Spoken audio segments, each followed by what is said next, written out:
पनि त श्रीकृष्णजीको जसै हात जोडिकन माईको सँगमा बिन्ती चढाए तसै ए मातर म पनि गाईहरू सब लिएर साथैमा जान्छु जङ्गलमा हुकुम दिनुहोस् अहिले मलाई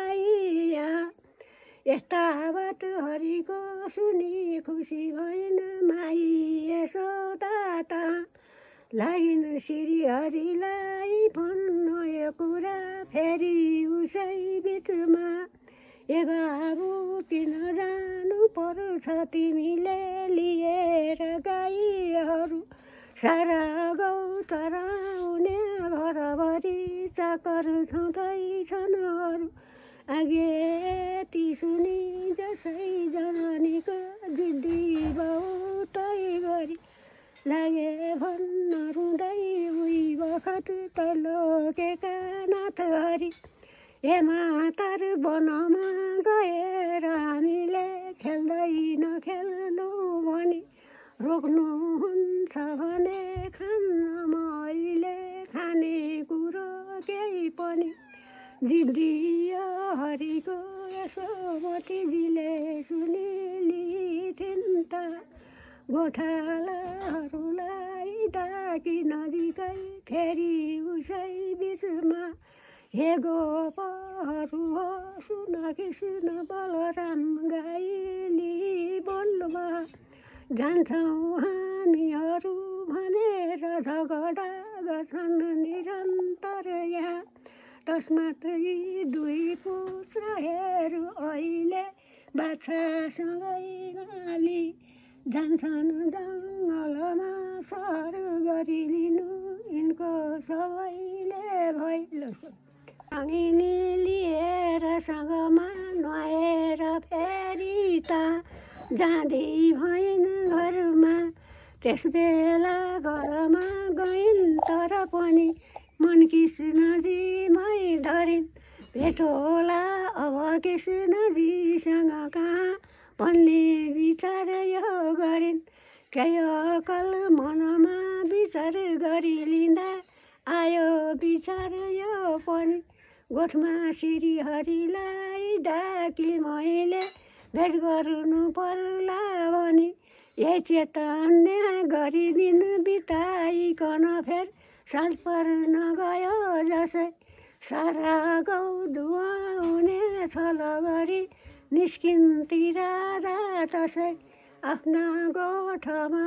नगई हरिकै गोठमा सरासर गइन् देखिन् श्रीहरिलाई त्यही बखतमा अत्यन्त खुसी भइन् राधाजी हरिलाई भेट्न हरिको गोठमा पुगिथिन् त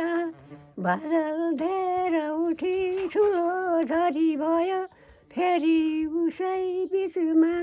निश्चित भइकन भेट गरे प्रभुजीले राधाजीको सँगमा पृथ्वीपूर्वका राधिकासँग त बात गरी फेर पनि केही बर्खा हरिले हटाइदिनु भो जाने बखत भो भने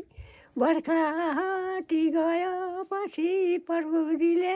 फेरि उसै बिचमा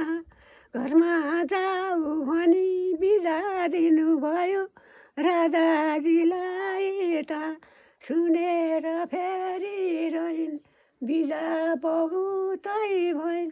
फर्केर घरमा गइन्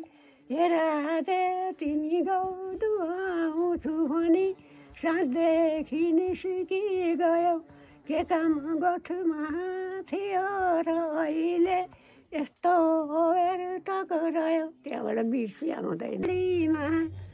कहीँ देख्दैन थिएँ यसै मुलुकमा तिमीलाई म पहिले यहाँ राधे हुँ म दुखी त भई पहिले कौनै दिनमा घर छोडी कहाँ जान्थे र अहिले देख्नु मलाई यहाँ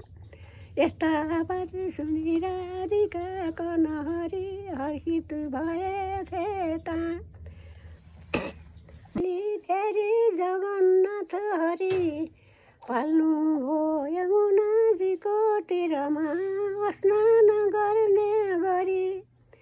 लक्ष्मीजी पनि राधा भई तहाँ अवतार ल्याएकी छिन्